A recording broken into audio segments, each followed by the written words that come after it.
여보세요? 예, 안녕하세요. 네, 안녕하세요. 문현진 멘토입니다. 예, 수고하십니다. 네, 어떤 게 궁금하세요? 예, 컴투스를 보유하고 있습니다. 네, 컴투스요. 예, 매수가랑 비중이요? 예, 16만 2천 원에 15%요. 16만 2천 원에 15%요? 예, 예. 물렸네요. 그죠? 예, 예. 네, 비싸게 사서 물렸어요. 그죠? 예, 예. 컴투스라는 거 하는 기업은 게임 업종인데 나쁘진 않아요. 근데 잘 보시면 실적이 줄고 있는 게 보입니다. 한번 확인해 볼까요? 지금 보면 2017년에 영업이익이 1,900억입니다. 그리고 매출은 5천억이었어요. 매출이 높다는 것은 점유율이 그래도 잘했다라는 건데 2018년 4,800억 떨어지고 1,400억으로 영업이익이 뚝 떨어집니다. 2019년 4,600억으로 매출 줄고 또 1,200억으로 떨어집니다. 그리고 2020년은 매출은 2,000억으로 좀 늘었지만 영업이익이 또 1,100억까지 떨어집니다. 어때요? 실적이 증가하고 있나요? 줄고 있나요? 예. 줄고 있죠? 예. 자, 줄고 있는 기업이 주가가 올라가면 어때요? 좋은 건가요? 아니면 거품인 건가요? 거품이라고 봐야죠. 거품이라고 봐야 되겠죠. 실적이 안 좋으면 바닥에 조금 기다리고 있다가 실적이 올라가기 전에 내가 사놓는 게 좋은데 실적이 오히려 줄고 있는데 주가만 올라갔어요. 이게 바로 거품이라는 거예요. 그럼 왜 이런 거품이 생겼을까? 역시나 게임 관련주, 코로나 때문에 사람들이 집에만 있으니까 괜찮을 거야. 중국 판호 개방이 있으면 괜찮을 거야. 라는 그런 기대감들로만 성장을 했거든요. 예. 이제 그런 거 기대감을 사셨는데 우리가 기대가 크면 뭐가 큰 법이죠? 기대가 크면 실망도 크다. 그러니까 떨어지고 있는 거예요. 예. 기대를 했는데 실적이 생각보다는 아니거든요. 그러니까 어떻게 되죠? 주가가 떨어지게 됩니다. 이런 걸 잡으시니까 물리게 되는 거예요. 앞으로 어떻게 하면 안 되는지 좀 이해가 되시나요? 예, 예. 네, 저는 그래서 이런 기업은 그냥 안 잡는 게 좋다. 거기다가 쓰리천장까지 만들고 있는 세 번째 고점이에요, 이게. 지난번에 2014년에 한 번, 17년에 한 번, 그리고 이번에 한 번. 쓰리천장 만들게 되면 밑으로 확 떨어지는 그런 경우들이 굉장히 많습니다. 그래서 이런 종목은 애초에 안 사야 됐다라는 말씀을 드리고 싶고, 지금 대응하는 방법이 사실 몇 개 없어요. 그냥 기다리는 수밖에 없어요. 뭘 기다리냐면은 얘가 떨어질 겁니다. 예. 더 떨어질 가능성은 충분히 있어요. 13만 원대에서 지지를 받을 가능성이 높은데 여기서 지지를 좀 받아준다라고 한다면은 여기서 받았을 때 다시 한번 상승해서 시청자님 매수가 또는 뭐 15만 원 언저리까지는 좀 치고 올라갈 수는 있습니다. 이해가 되나요? 예, 예. 저기가 지지가 된다면은 들고 가셔가지고 저는 본전까지 노려보시는 게 좋고요. 여기가 지지가 안 된다고 한다면 나쁜 기업은 아니기 때문에 혹여나 11만 원까지 떨어지게 되면 추가 매수가 가능해요. 11만 원요? 네, 11만 원. 네. 저기가 아니면 추가 매수 안 하는 게 좋고요. 저기 왔다고 해서 하는 게 아니라 저기서 자리 잡는 거를 한 달이나 한 2달 정도 지켜보셔야 됩니다. 예. 네, 그렇게 해서 떨어지면 떨어진 대로 추가 매수해야 되기 때문에 기다리시고 지금 함부로 비중 늘리지 마시고 13만 원짜리가 지지가 된다면 반등 시 매도하는 것을 전략으로 보시면서 다음번에 이렇게 매매 안 하시면 될 것 같아요. 예, 예, 알겠습니다. 네, 그렇게 잘 탈출하시길 바랍니다. 예, 감사합니다. 네, 고맙습니다. 다음 전화 받아보겠습니다. 여보세요? 여보세요. 네, 안녕하세요. 문현진 멘토입니다. 예. 네, 어떤 게 궁금하세요? SK바이오팜요. SK바이오팜요? 예, 14만 9천 원에 5%입니다. 14만 9천 원에 5%요? 예. 제가 이거 지난 이제 1월에 상담을 한번 했었어요. 예. 상담하면서 뭐라고 했냐면은 14만 6천 원짜리 여기 14만 5천 원짜리가 무너지면 손절하세요라고 말씀을 드렸거든요. 예. 근데 뭐 인터넷에 보니까 커뮤니티 사이트에서 14만 5천 원 무너지면 손절하래요라고 이렇게 글이 올라왔대요. 예. 예, 거기에 댓글 보니까 아우 실력도 없는 게 주식 SK바이오팜도 모르면서 저기 무너지면 손절하란다라고 이야기 적어놨더라고요. 아, 예. 저기 무너지면 무너지는 자리예요.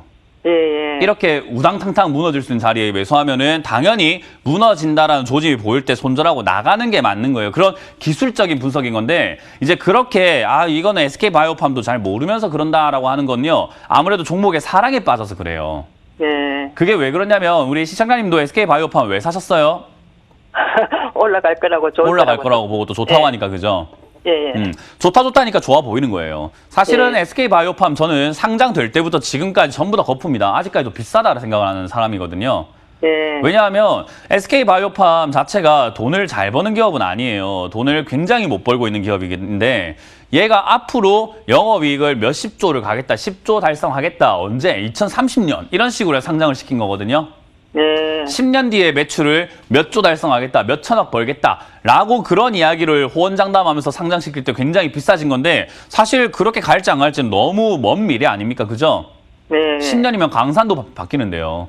네. 그렇기 때문에 지금은 저는 주가가 너무 과하게 그냥 관심이 쏠려서 올라왔다 생각을 해요. 지금 SK바이오팜 직원들 퇴사하고 막 여기 주식 팔고 난리 났잖아요. 그죠? 네네. 아니 좋은 기업이면 왜 팔아요? 앞으로 더 갈 기업이면 왜 지금 나가요? 그냥 회사 진득하게 있으면 되지. 10년, 20년이고 내 평생 직장을 잡으면 되잖아요. 그죠? 네. 그거 자체가 안 좋아 보인다는 거죠. 거기다가 대주주까지 지금 블록들로 매도해가지고 이렇게 떨어진 거잖아요. 네. 상황이 되게 안 좋아 보이지 않나요? 직원들도 팔고 대주주도 팔고 있는데 왜 지금 개인 투자자들만 여기에 사랑에 빠져서 목숨 걸고 잡고 있어야 됩니까? 그죠? 그래, 그 상황을. 그러니까 보니까 이런 지금 종목 어떻게 하지 말라는 거예요. 예, 예. 예, 그래서 실적을 좀 보고 판단을 한번 해보고 무조건 좋다고 할 때 휘둘리지 마시고 그걸 한번 네. 보고 하자라는 거예요. 이해가 되셨어요? 예, 예. 지금 상황, 탈출할 수 있는 상황은 별로 없어요. 비중이 그나마 5%이기 때문에 다행인데 얘가 네. 떨어지고 나면 또 자리 잡는 데까지 시간이 많이 걸려요. 네. 그럼 얘가 저기가 지금 바닥인지 아닌지 확인할 정도의 테스트 시간은 필요할 거 아니에요. 네. 그게 제가 봤을 때 한 2달 정도에 3달로 보입니다. 네. 얘가 만약에 바닥을 2-3달 동안 못 잡으면 또 한 번 더 폭락을 해서 또 떨어지게 되는데 시청자님은 네. 일단 5%밖에 비중이 없기 때문에 추가 매수만 안 하시면 돼요, 일단. 아, 추가 매수 하지 말고. 네, 그럼 추가 매수 안 그때까지 하고 그냥 네. 기다리시는 게 가장 좋고요. 얘가 네. 혹여나 10만 원을 깨고 내려간다면 지난 상장가가 이제 최저가가 98,000원이거든요. 네. 그래서 저기서는 반등이 한번 나와줄 수 있으니까 10만 원에서 자리를 잡으면 그때 비중을 조금 늘려서 추가 매수해서 매수가를 낮춰서 탈출해야 돼요. 10만 원까지 왔을 때요. 왔을 아, 때라기보다는 와서 자리를 잡을 때 네, 10만 원에 자리 잡을 때. 네, 자리 잡을 때 한 2달, 3달 지켜보는데 10만 원은 밑으로 안 빠진다. 네. 그러면은 전화를 한번 주세요. 제가 그때가 바닥인지 아닌지 같이 판단해 드릴게요. 지금은 저도 네. 바닥이 어딘지를 알 수가 없습니다. 네, 지금은 아직은 내려가는 빵꾸도 중이라서요. 네. 이해가 10만 원 되셨어요? 자리 잡을 때 전화를 드릴까요? 네. 네, 전화 한번 주시고 비중 5% 더 이상 늘리지 마시고 저랑 네. 통화 이후에 비중을 늘릴지 말지 고민을 하는 게 제일 좋아요. 네, 거기 한 2, 3개월 가는가요? 2, 3개월 걸릴지 6개월 걸릴지 봐야 되는데 일단은 여기 10만 원에서 안 내려가는 것을 적어도 한 네. 2달 정도, 3달 정도 지켜보시고 전화 한번 주세요. 아, 예, 알겠습니다. 감사합니다. 네. 네, 비중 절대 늘리지 마세요. 네, 알겠습니다. 네, 고맙습니다. 다음 전화 받아보겠습니다. 여보세요. 여보세요? 네, 안녕하세요. 문현진 멘토입니다. 네, 네, 안녕하세요. 네, 어떤 게 궁금하세요? 네, 제가 에로티베큐움이라는 거를 네, 한 보름 전쯤인가 하여튼 조금 됐는데요. 네, 18,000원 정도에 구입을 해서 지금 비중은 5%거든요. 네. 네, 근데 이게 그냥 박스권이라고 그러시죠, 전문가님들께서는. 거기서 그냥 딱 서 있는 것 같아서 조금 네. 내려가가지고요. 누가 박스권이래요? 제가요? 아, 제가요? 예. 자, 봅시다. 이게 박스권이라고 말씀하시는 분들은 단타하시는 분들이에요. 아닌데. 예. 단타를 하시는 분들은 박스권으로 보이시고 양봉 매매를 하시는 분들은 기술적으로 여기가 박스권을 만들었던 자리긴 합니다. 지금 손가락 가르치는 데가요. 네. 근데 얘는 지금 상장 이후로 2005년에 상장을 했습니다. 자, 보도록 할게요. TV 보고 계세요? 네. 2005년에 상장을 한 이후로 지금까지 쭉 올라가서 시청자의 매수가가 빨간 선이 있는 데인데 어때요? 박스권 같으세요? 고점 같으세요? 아, 고점이요. 네. 이걸 박스권이라고 이야기하는 분들은 주식을 할 줄 모르는 사람이지 않을까라는 생각을 하고 또는 박스권이라고 하신 분들은 저 위쪽에 여기 위쪽에 지금 단기적으로 만들어진 이걸 보고 박스권이라 하신 것 같거든요. 노란 박스요. 네네네. 이런 박스는 절대 잡아서는 안 되는 죽음의 자리예요. 아. 이게 거의 뭐 번지 점프하는 곳이거든요. 이런 자리를 지금 잡으셨는데 그 박스권을 유지가 되고 횡보를 해주면 다행이었는데 지금 횡보를 해주면서 자리를 지키고 있나요? 아니면 떨어지고 있나요? 내려가고 있어요. 그러면 어때요? 번지 점프 시작 아닙니까? 이해가 되세요? 아, 그럼 올라갈 수 있다는 얘기세요? 번지 점프가 뭐예요? 위로 올라가는 거. 위로 뛰어 올라가요? 네. 예, 그럼 스카이 다이빙으로 바꿔볼게요. 여기 스카이 다이빙 하는 자리인 것 같아요. 스카이 다이빙 뭐 하는 건가요? 위에서 밑으로 내려오는 위에서 거. 밑으로 뛰어내리는 자리죠. 그 첫 번째 네. 이제 발이 이제 방금 비행기에서 발이 떨어진 자리예요. 어떻게 해야 될까요? 이해가 안 되세요? 글쎄요. 돼요? 네, 근데 인정하고 싶지 않으신 거죠, 그죠? 네. 네, 주식을 이렇게 하시면은 인정 안 한다, 자존심 세운다, 그러다가 계좌가 박살이 나요. 주식을 할 때는 하지 말아야 할 것들은 반드시 안 해야 되고 칼같이 결정을 해야 될 땐 결정을 해주셔야 됩니다. 저는 아, 그럼 저라면 하나- 지금 이거 손절할 것 같습니다. 아, 그래요? 네, 저라면 뒤도 안 돌아보고 손절할 것 같습니다. 애초에 이런 종목 사지도 않을 거고 바라보지도 않고 쳐다도 안 볼 거예요. 아니, 얼마 전에요. 네. 어느 전문가분께서 네. TV에서요. 네. 뭐 나라에서 100억을 투자를 했고 뭐 삼성하고 LG 거래처고 이러면서 굉장히 좋게 설명을 하셔서 그 설명 듣고 바로 그냥 제가 잡은 거거든요. 네, 뭐 그 잡자마자 계속 사람을 우리가 내려가더라고요. 100% 믿는다고 한다면 전 재산 걸면 되는데, 네. 그죠? 그분도 겨낸 거잖아요, 그죠?